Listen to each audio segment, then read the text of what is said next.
After finalizing the divorce, I started living with my daughter. But about 6 months in, something happened. I was enjoying a day off with my daughter at home when I got a sudden call from Mom. "Hello, Nicole? Listen, Turns out my ex-husband Freddie and my former mother-in-law Jessie had shown up unannounced at my parents' house and let themselves in. I quickly got ready and headed to my parents' house. Upon arrival, Freddie and Jessie were sitting arm in arm on the living room couch, waiting for me. I had no idea why they were there. "Why did you show up at my parents' house like this?" When I asked, Freddie dropped a bombshell. "I want the money I lent you back." My name is Nicole, a 40-year-old working woman. I was married to Freddie for 14 years. My daughter Amy was born around the time we got married, so she's already in 8th grade. The three of us were living a very happy life together, and I thought we would continue to build a warm family. I met Freddie at a party and was immediately drawn to his friendly, kind, and cheerful personality. It seems Freddie was also quite fond of me, as we spent the entire party talking to each other.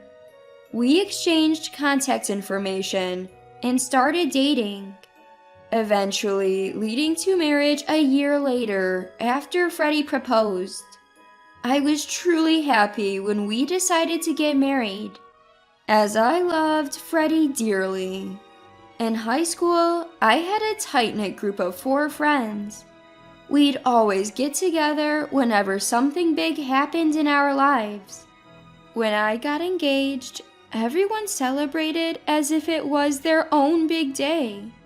They all came to my wedding, and I remember them saying they hoped to get married soon too. And just like that, one by one, everyone got married. Our little friend group turned into a circle of married women. We joke about how our get-togethers had matured overnight. Then I had a baby, and soon enough, everyone else did too. Our group quickly became a circle of mom friends. It felt like we were journeying through life together, and I thought we'd always be close like this. I've been enjoying my life both as a wife and a mom, but being a career woman has been especially fulfilling. After graduating from college, I was assigned to a large company's planning and development department. My days are busy, but my work is rewarding and always a learning experience. According to my friends, I appear to be as tough as nails, but I wouldn't mind actually being that tireless. Supporting and comforting me through my work center life are Freddie and Amy. I'm so tired today. "Oh, Mom, you worked hard today." Little Amy would greet me with a big hug and a smile when I came home from work. Just holding Amy wipes away the day's fatigue. "Nicole, dinner's ready." And then there's Freddie, another source of comfort for me. Freddie quit his full-time job to support my career and started working part-time when Amy was born. He even picked her up from school and took on jobs at a local cafe. When I'd get home, a warm meal was always waiting for me, prepared by Freddie. After a tiring day at work, coming home to a warm meal was truly a joy. We'd unwind with Freddie's cooking, tuck Amy into bed, and talk about our day. Life was fulfilling, both professionally and personally. This was possible because Freddie and Amy were understanding of my work. But I started to take their kindness for granted and became more engrossed in my job. As I began to deliver results at work, I got promoted and earned a title. That led to more overtime, and I started coming home later and later. And when I'd finally get home, Amy was often already asleep. So Freddie continued to take on more shifts at the cafe, fully engrossed in his work too. Lately, I've been really into trying coffee from various specialty stores. Bought some beans today as well. I also picked up some cakes from a new bakery, so let's have them with coffee. Freddie was so passionate about coffee. He was constantly learning about roasting, different beans, and brewing methods, and practicing them all at his workplace. And because of that, we always had amazing coffee at home. Both Freddie and Amy were so understanding and indulging of my work-centric life that I failed to notice that it was straining our family dynamic. I only realized this when Amy came to me with a concern. "What's up?" Well, the other day when I was hanging out downtown with my school friends, I saw Dad with another woman. "What?" It's not like they were holding hands or anything, but they seemed close. Plus, I've noticed for the last year or so, Dad's on the phone a lot right before you come home, Mom. And there are times he's so into his phone, he doesn't even hear me when I talk to him. He looks happy while he's staring at his phone screen. At first, I thought he was texting you, or maybe you were calling him while you were at work. But after what happened recently, I can't help but wonder if he's talking to that woman. Amy looked really sad as she said this. Now that she was in middle school, it made sense she'd be sensitive to these kinds of things and find them deeply upsetting. I was also undeniably shocked. I had always believed that Freddie was faithful and put me and Amy first.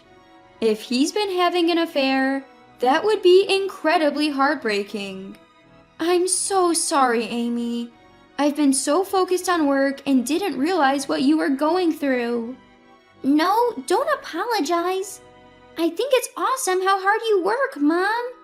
You don't have to feel sorry about that. I felt so grateful when Amy spoke those kind words. Thank you, Amy. I'll look into it. And if I find out Jed is cheating, I think I'll file for divorce. Is that okay with you? Amy nodded in agreement when I asked. Yeah, it would feel gross just being around Dad if he's cheating.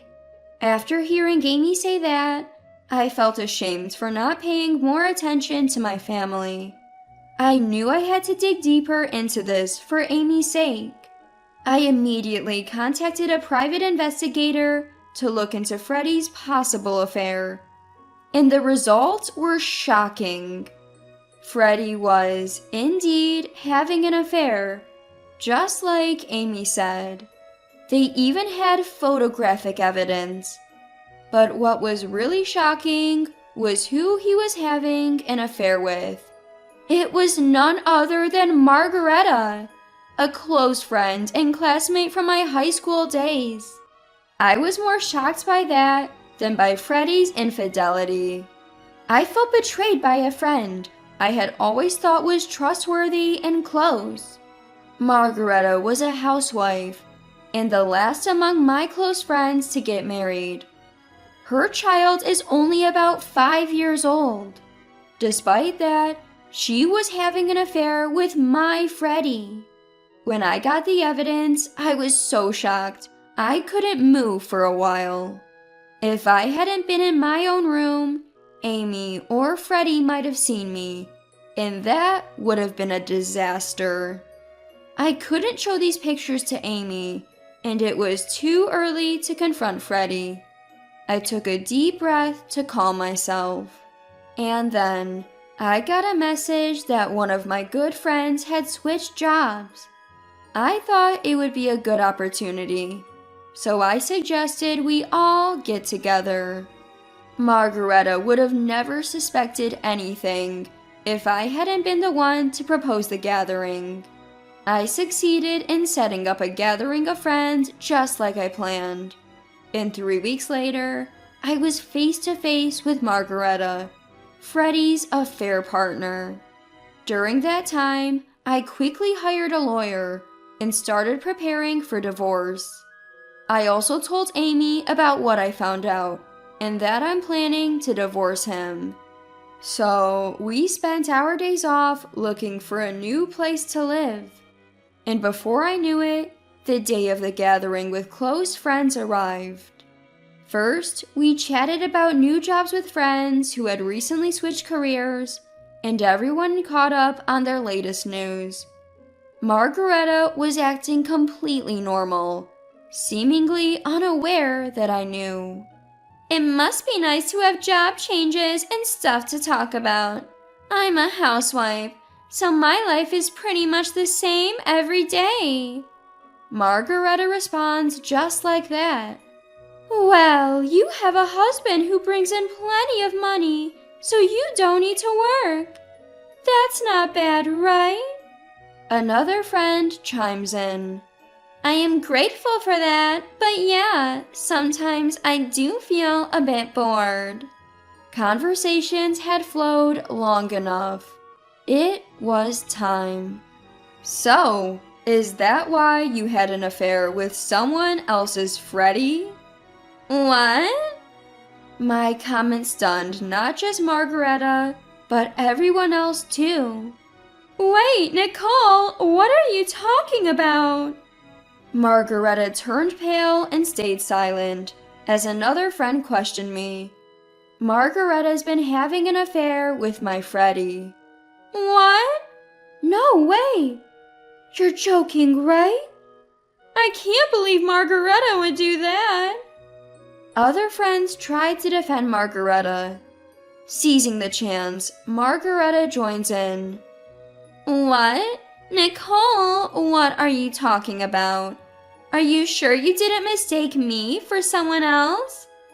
Of course, she'd play the innocent card. Is that so? Well, let's make sure everyone else sees it too. With that, I pulled out photos from my bag. The friends were speechless at the photos I laid out on the table.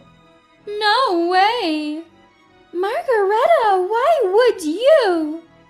Margareta herself probably never imagined I'd have evidence in the form of pictures. She covered her open mouth with her hand, unable to hide her shock. I was genuinely devastated. Why would you have an affair with my Freddie?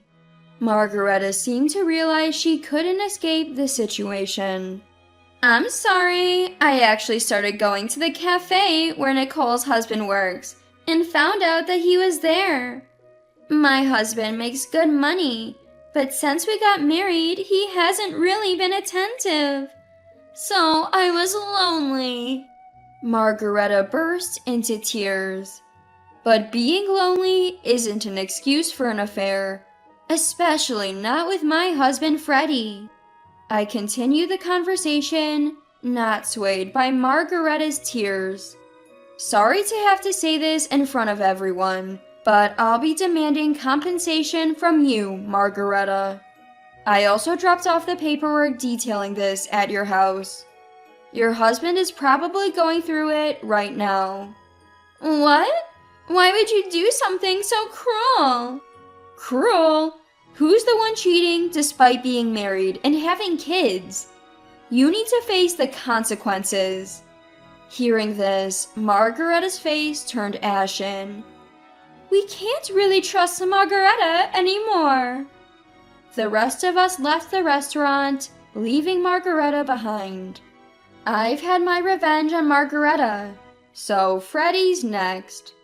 He's probably heard from Margareta by now. Sure enough, he was already tipped off by Margareta when I got home. Hey, what's going on? What do you mean? I got a message from Margareta. About the affair, perhaps? Why would you expose us like this? You're the worst, you know that? Pretending to be a good husband while cheating behind my back. Margareta has a family too. Why would you expose her to her husband? You're saying that too? People who cheat must think alike. If you've done something wrong, you should be punished. So, I'm divorcing you and demanding alimony and child support. He couldn't deny it. I had all the evidence. Mike agreed to the divorce, but wasn't happy about the financial part. Once I told him I was ready to take this to court with a top-notch lawyer, he finally agreed to pay. So, I divorced Freddie and sold the house we were living in. Amy and I moved into a new condo. I took legal action against Freddie and Margareta, and thanks to my lawyer, I got $30,000 from each of them. Of course, I also demanded child support from Freddie. After the divorce was settled, life with Amy started to get into a new rhythm. Sure, it took a toll on me mentally, but slowly the wound started to heal. Then, about 6 months later, something happened. I was enjoying a day off with Amy when I suddenly got a call from Mom. What she told me was shocking. Freddie and my former mother-in-law Jessie had showed up unannounced at my parents' home and even let themselves in. Dad happened to be out at the time. That's why Mom had called me urgently. I quickly got ready and headed over. When I arrived, Freddie and Jessie were sitting on the living room couch, arms crossed, waiting for me. I had no idea why they were there. Why are you here at my parents' house all of a sudden? When I asked that, Freddie dropped a bombshell. I want you to pay me back the money I lent you. What? I've never borrowed money from you. I spent $1,500 on our wedding. The wedding is all about the bride, so that's like lending it to you. Divorcing me is basically fraud. I'd like to sue you for marriage fraud, but if you pay back the $1,500, we can settle this. Freddie was making an outrageous demand. Jessie also said, "Pay up already." Come to think of it, Freddie had become a full-time employee at the cafe he was working at after the divorce. I'm pretty sure the cafe didn't pay much. He must be asking for money so aggressively because he's broke. Just so you know, the wedding was about both of us, and I contribute more to our daily living costs. If you look at the grand total, $1,500 seems like pocket change to what I'm providing. So stop making absurd demands that complicate things. Even after saying this to drive them away, the two didn't budge an inch.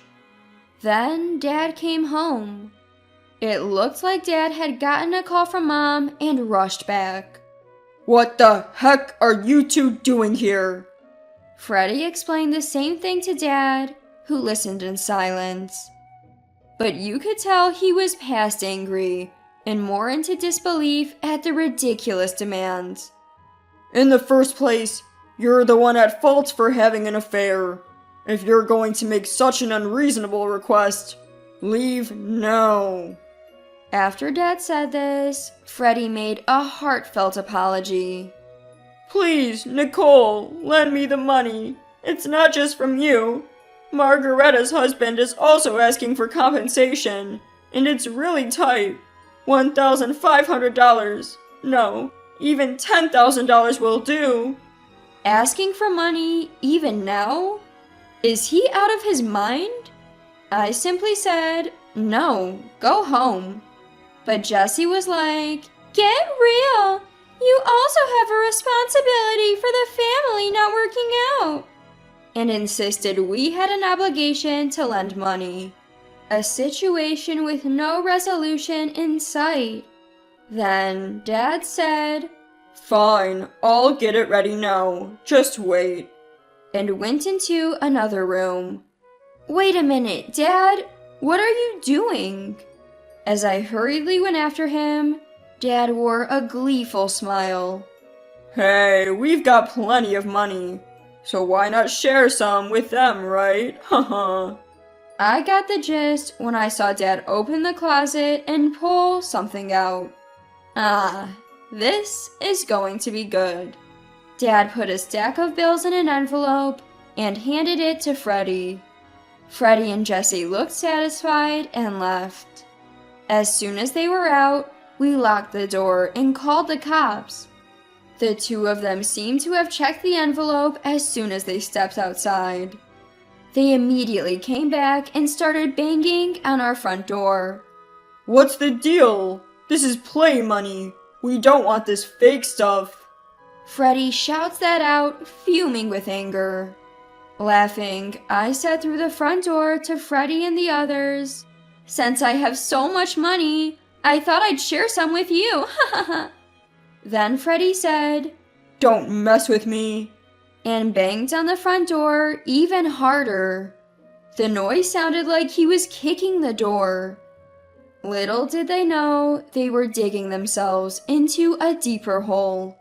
When the police arrived, Freddie and Jessie were apparently kicking the front door, and they were arrested on the spot. The neighbors had gathered too, and it seems a lot of people saw Freddie and Jessie get arrested. In the end, instead of getting any money, Freddie ended up having to pay fines for his arrest and compensation for damaging the front door. What's worse, among the people who witnessed Freddie's arrest was a regular customer of the cafe where he worked. The news spread quickly, and Freddie was reportedly fired. Now he's jobless, moved back home, and his parents-in-law are covering the compensation and child support. As for us, I've secured a restraining order against my ex-family. If anything happens, one call and help will be there in a flash. And now, Amy and I continue to share our happy days as usual. I plan on doing well at my job and watching over Amy as she grows.